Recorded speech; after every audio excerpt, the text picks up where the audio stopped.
केंद्र शासनाच्या वतीनं नागपूर ते गोवा हा शक्तीपीठ महामार्ग केला जाणार आहे। मात्र हा प्रवेश नियंत्रित मार्ग असल्यामुळे त्याचा स्थानिक जनतेला काही उपयोग होणार नाही।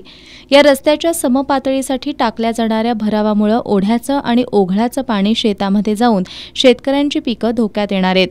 त्यामुळे देवस्थानांना जोडण्याच्या नावाखाली केला जाणारा हा शक्तीपीठ महामार्ग गावांचा विनाश करणारा मार्ग असून भांडवलदार आणि कंत्राटदार यांना मालामाल करण्याचा हेतू यामध्ये दडलाय असा आरोप सर्व श्रमिक महासंघ आणि महाराष्ट्र राज्य श्रमिक शेतकरी संघटनांनी केला।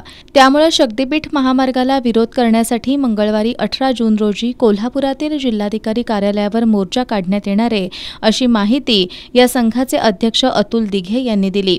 पत्रकार बैठकीला महाराष्ट्र राज्य श्रमिक शेतकरी संघटनेचे प्रकाश कांबरे, प्रकाश जाधव, सुनील बारवाडे, सुरेश पाटील उपस्थित होते।